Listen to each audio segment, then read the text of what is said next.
All right, Clarissa, you know now you're playing Mary, Queen of Scots. Oh. Take the cigarette out of your mouth, you stupid broad. You're gonna get your head cut off in a moment, all right? You walk in here, put your head on the block, look into the lens, a last smile, all right? Yeah. Axeman, you raise your axe slowly, I will cue you. Are you all right sure, now? yeah. Sure. Okay, we're going for a take here now. You ready, Harry? Yeah. Okay. Roll 'em. Slate 14, take 1, 2, 7. All right, Clarissa. Action! That's lovely. Head down. All right, Axeman, bring your axe up slowly. Nice and dramatically. Right to the top now. Hold it. All right, hold it at the top there. Cut!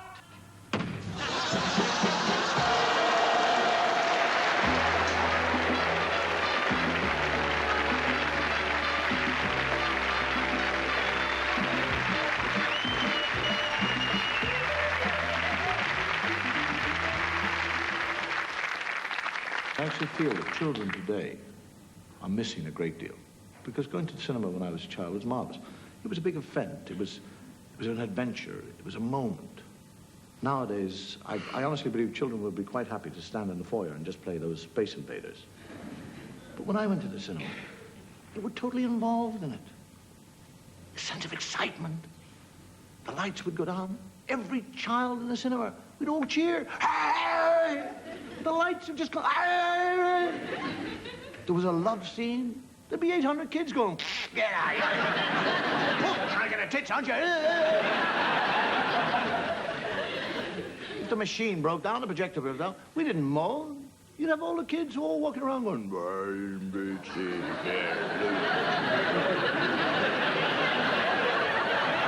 I remember seeing Bela Lugosi in Dracula, which was made early in the 30s, but I saw it sometimes in the 40s.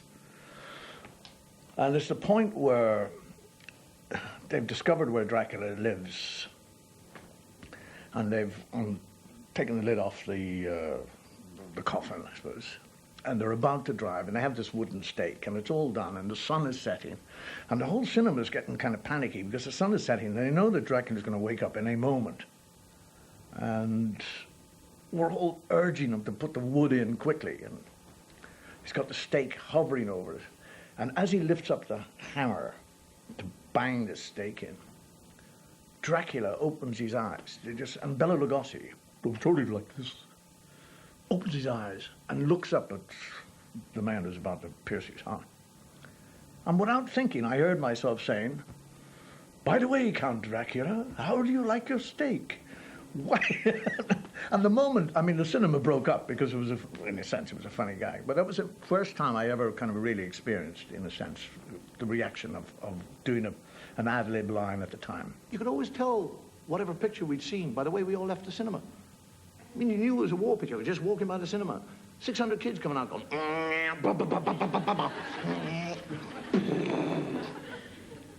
Arch, Robin Hood. I love The Invisible Man. I'd be walking along the street and I'd be going, I got a pillowcase at home and I cut out 2 eyes and I used to put this thing on my head and I found an old pair of sunglasses and I used to put them on and I put my gloves on and I would be the Invisible Man. And my big ambition actually was one day to take the pillowcase off and there was nothing there. I mean, if it had happened, it would have been different. But I used to fight with him too. I mean, I had great imaginary fights with this Invisible Man in the bedroom. You know, I would be really fighting for my life. This thing would have me by the throat across the bed.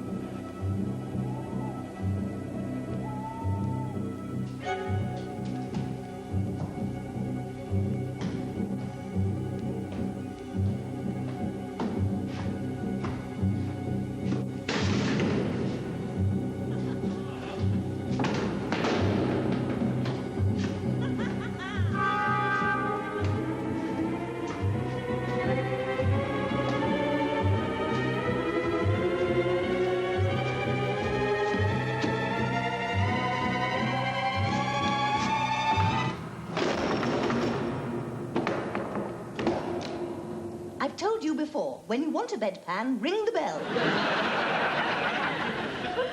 And there was much more value in those days as a child. You not only had a main feature, but you had a second feature. Lots of cartoons and the trailers with all the exciting bits in it. And not only that, but it was exciting to go to the movie because you had all the dodges. You didn't just go up and give your money. You didn't have the money. So you pulled dodges. There'd be 8 or 9 of you. And only one would have the money, so you'd buy the ticket. And in you'd go. And as soon as the lights went down, you'd dash across to the exit door and fling it open.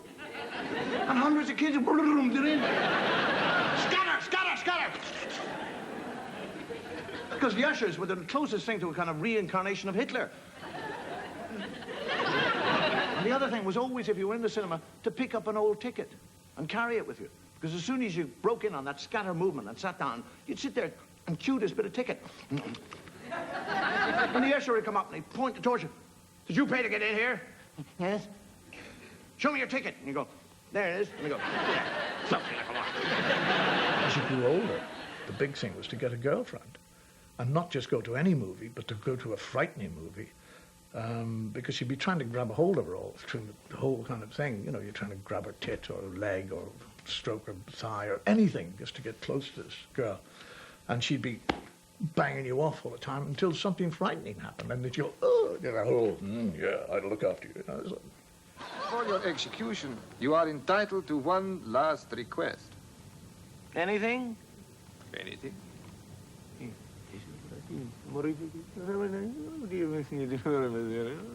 It's very unusual, but... Senorita! Caramba!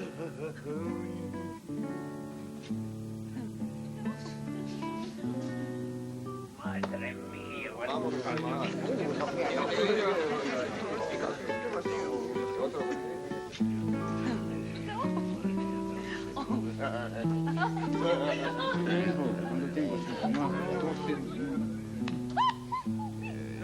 Ay, ay, ay.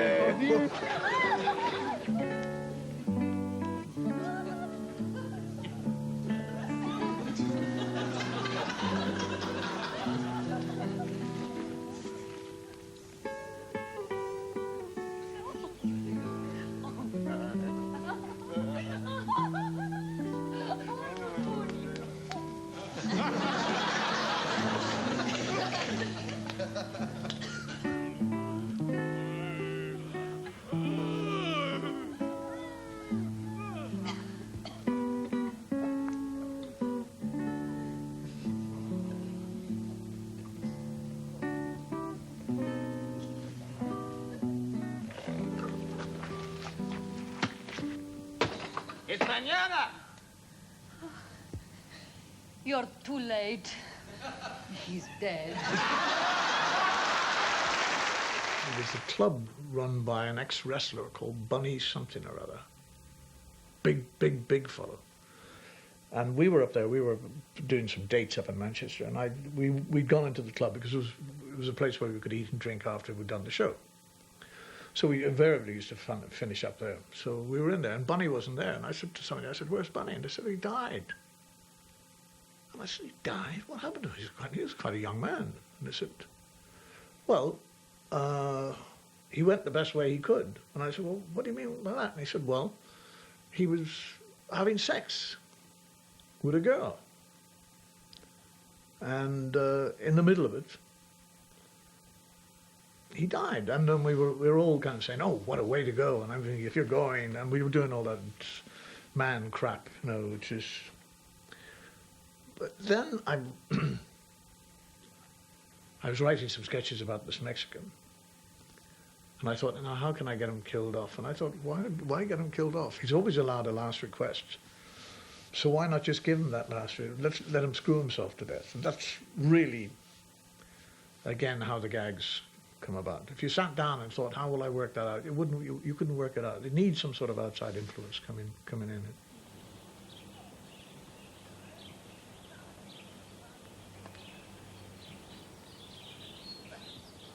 I can't stand that chap. Young upstart. You realize that he insulted my Felicity last night? Really? Yes. I actually have a good mind to challenge him to a duel. I don't think that's a very good idea. Why not? He's the greatest duelist in the world. Then I shall just have to make sure that my expertise matches his.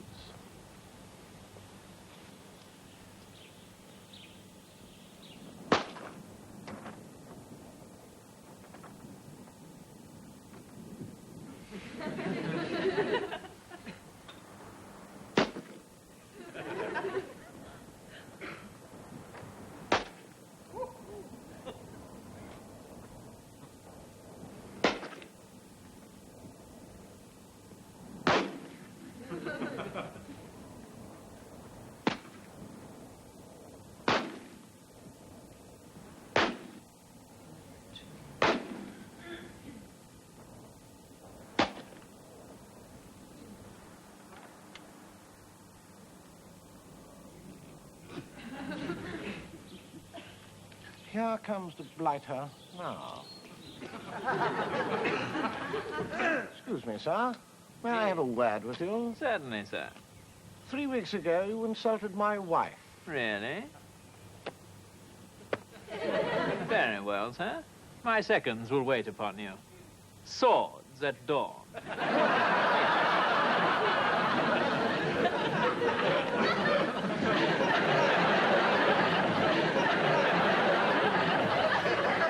I cannot let the series go by without telling him one last gag about the Reverend Ian Paisley.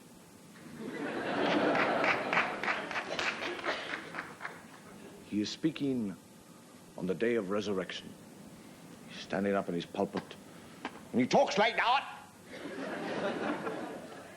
And the day will come when the Lord will destroy the world with fire and brimstone. And everybody that was ever unturned into the good Mother Earth will rise up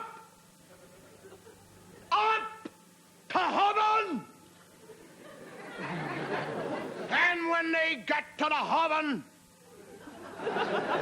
God and St. Peter will be outside the gates with the big book of retribution.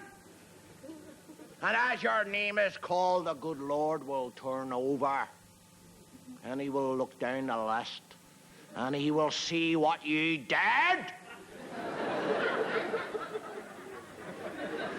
And if you are good in life and Christian in life, the Lord will take you to his very bosom. But if ye have been evil, if ye have been wicked, if ye have followed the ways of Satan himself, ye will be cast down. Ye will be cast down into everlasting, eternal flame. There will be a great weeping and a gnashing, a terrible gnashing of teeth. And there's one old woman sitting down there, and she says, Reverend Paisley, I don't have any teeth.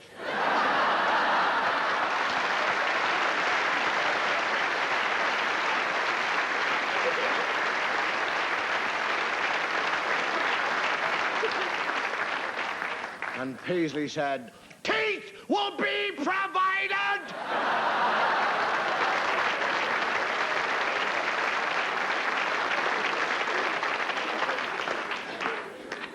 God, that takes it out of you.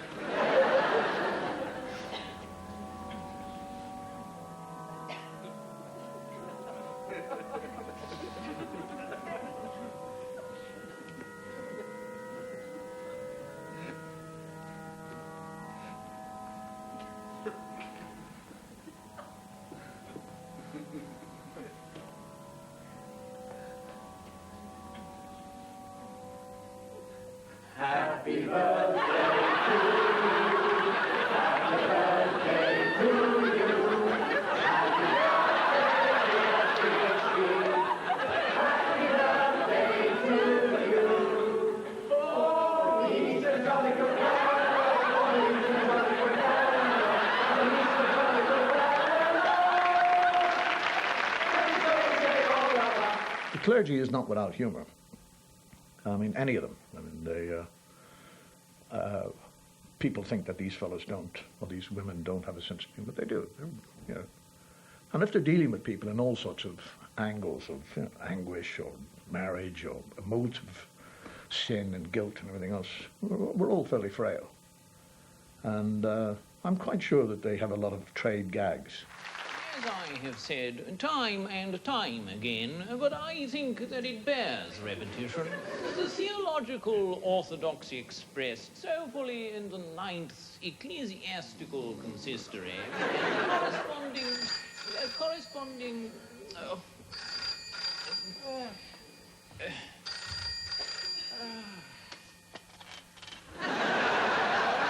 Good morning. This is your wake-up call. I'm walking into a bar, and standing outside is a nun. And she looks at him and she says, "Before you enter this den of iniquity, think of your mother and your father."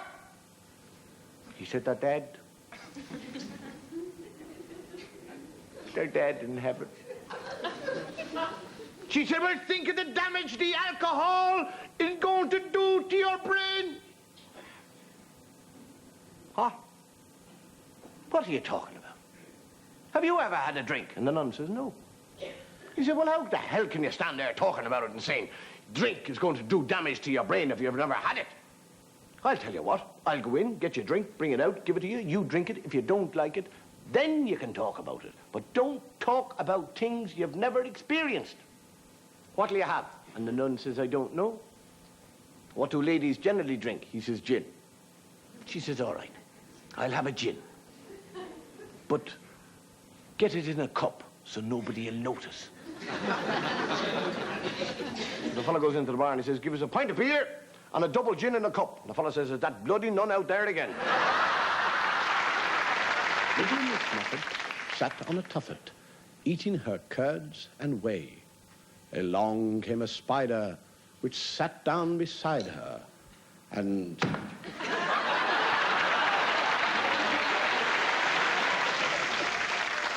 Rapunzel! Rapunzel! It is I, your prince. Let down your hair.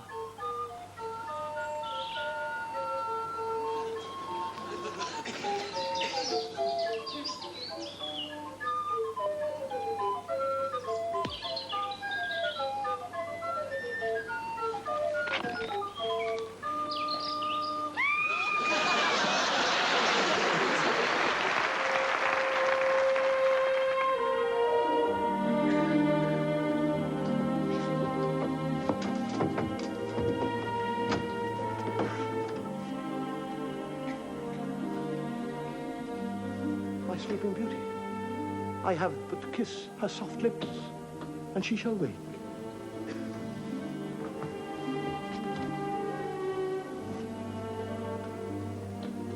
Where on earth have you been? Oh, go on, I don't want to hear any of your lies. I know gallivanting around, enjoying yourself, leaving me here all on my own for the past 100 years. Oh, just look at this place. Just look at it. Dust and cobwebs all over the place. And look at the floor. It's absolutely filthy, absolutely covered in grime. And you might have cleared it up of filth before you go and leave me here and then wake me up with all this dust and filth. And who on earth put this spinning wheel here? For heaven's sake, someone could go and prick that... out.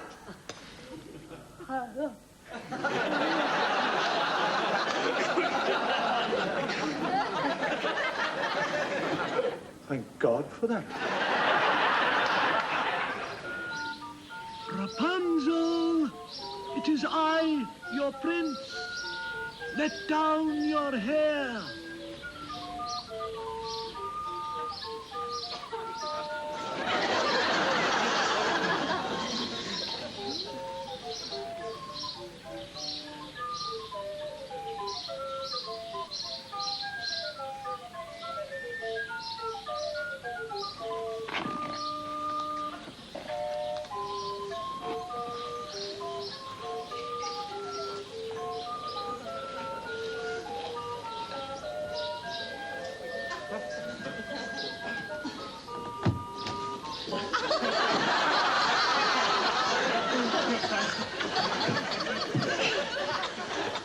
Next time, kindly pick a bigger window.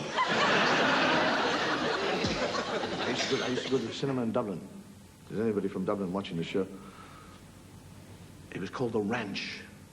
It's on the quays in Dublin. It wasn't actually called The Ranch, it was called The Corinthian. But there were so many cowboy pictures, all the kids called it The Ranch. Going down to the ranch.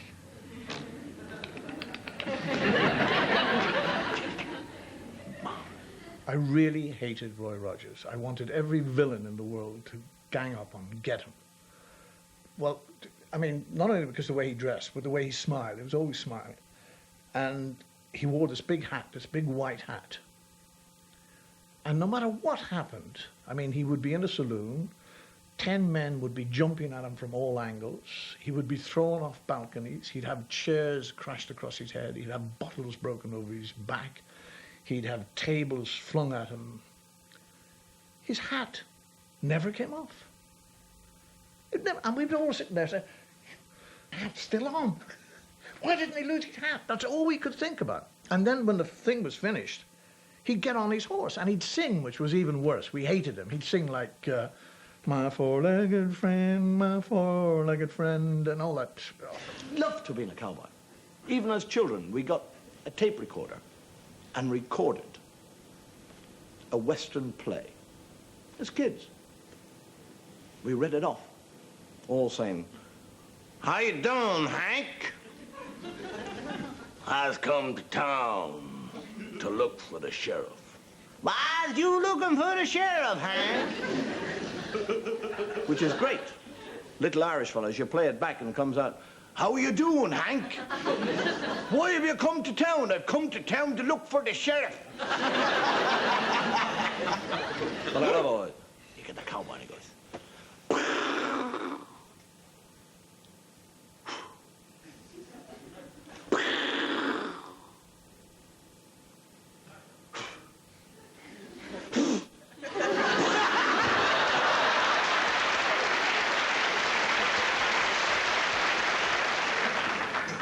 Howdy, stranger. What'll it be?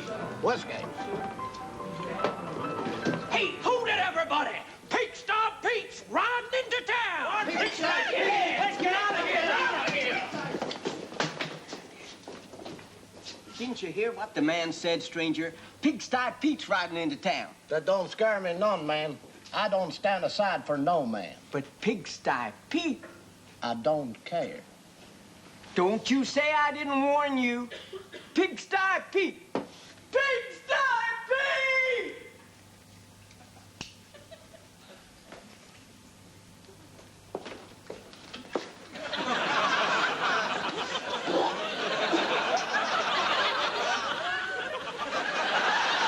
Oh, boy, have a drink with me.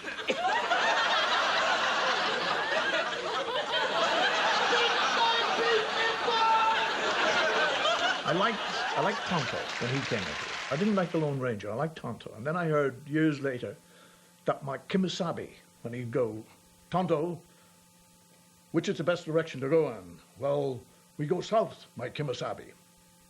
Somebody told me that Kemosabe is Apache for chicken shit. Cowboy pictures. How many times have you seen cowboy pictures? The saloon. Have you ever just seen a sign that says lavatory? Gents. And those cowboys are eating beans and drinking beer all day. They don't even fart. They do, that's why they're shooting off those guns all the time. But it's not only the people, the animals. You see all those horses tied. Have you ever looked at the ground? There's nothing on it. I live in the country. I walk 5 minutes.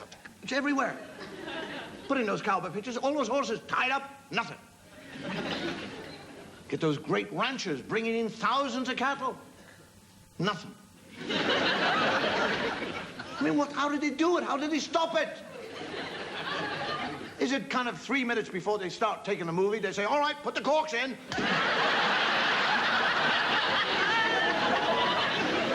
I mean, you see a stampede of buffalo. 20,000 buffaloes stampeding. Now, why do animals stampede? Because they're frightened. And what happens to any living creature on this earth when he's frightened? Your anal nerve goes. And yet when that dust clears, 20,000 buffalo, there's not one turd on the ground.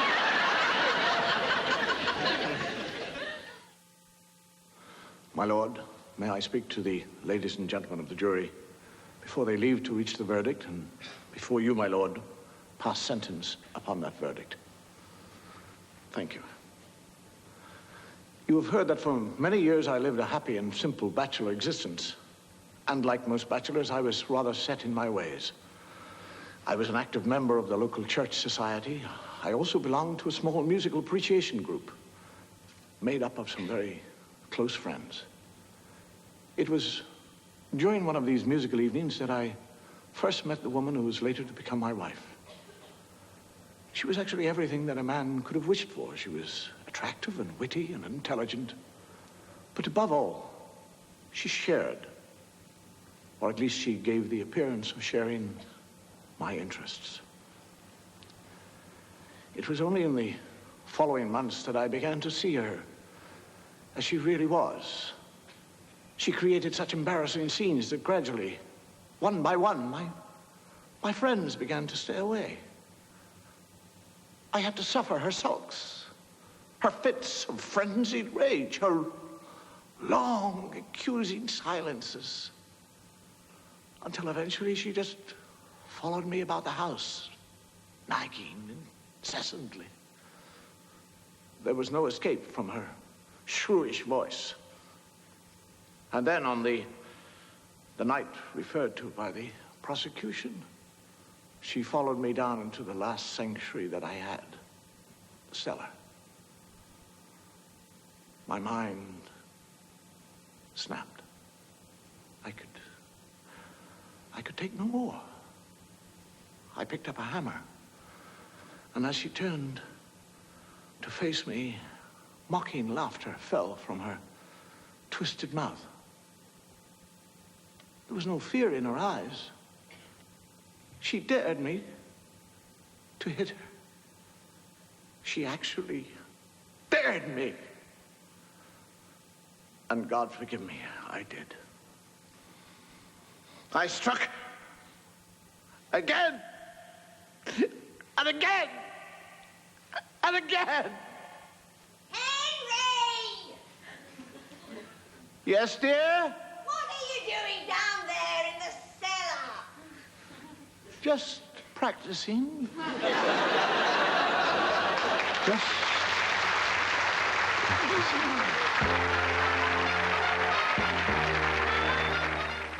Our New Year's Eve party starts tomorrow night at 11. Why don't you join us on BBC Two for Jules's annual Hootenanny?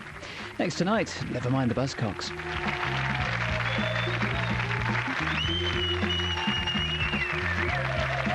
Good night. Thank you, and may your God go with you.